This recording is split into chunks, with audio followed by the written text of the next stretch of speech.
Donc, voici le Pipeline Designer, qui est un outil en ligne qui permet de créer des flux de données ou des pipelines, et notamment en streaming.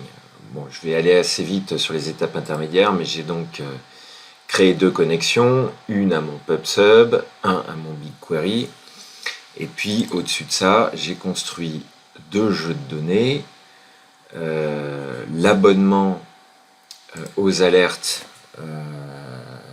que nous avons générées. Alors ce qui est assez sympathique, c'est qu'ici vous avez une évaluation du niveau de qualité. Bon, là j'ai rien paramétré, donc ça ne veut pas dire grand chose, mais il vous permet quand même de prévisualiser un sample de données pour voir de quoi on parle. Et donc on peut voir ici les métadonnées qui sont véhiculées dans mon PubSub. Donc on voit le type d'alerte, est-ce que c'est une gare, est-ce que c'est un passage à niveau, et puis l'ensemble des métadonnées. Alors, de même, j'ai créé un jeu de données dans BigQuery pour stocker mes alertes, puisque c'est BigQuery qui va être le data warehouse. Donc, toujours avec un niveau de qualité, qui a été samplé depuis un ancien test.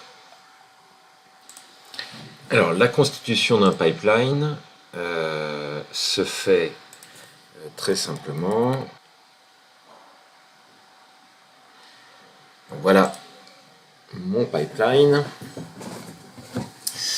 Et donc je vais lire les messages PubSub et je vais les écrire dans mon BigQuery. Alors ce qui est sympathique, c'est que j'ai plein d'étapes intermédiaires qui sont à ma disposition pour nettoyer les données, pour manipuler simplement les données, donc faire des jointures, des agrégations, éventuellement fenêtrer pour faire des traitements par l'eau tout en streamant. Donc il y a pas mal de fonctionnalités intéressantes ici. Je ne vais pas rentrer dans les détails, mais je voulais vous montrer à quoi ça ressemblait. Et donc l'idée, c'est que je vais pouvoir exécuter ce flux.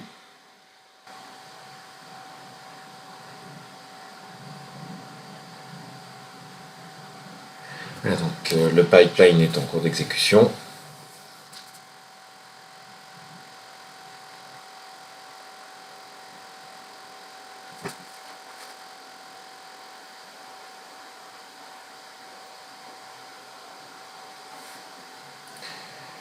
Et il va lire les messages PubSub et les écrire dans BigQuery via l'API de streaming.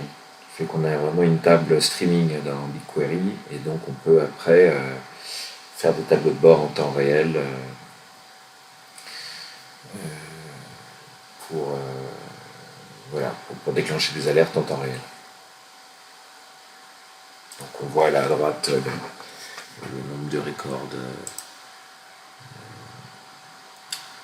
qui évolue, avec évidemment toujours la possibilité de voir les logs. Voilà pour le Pipeline Designer.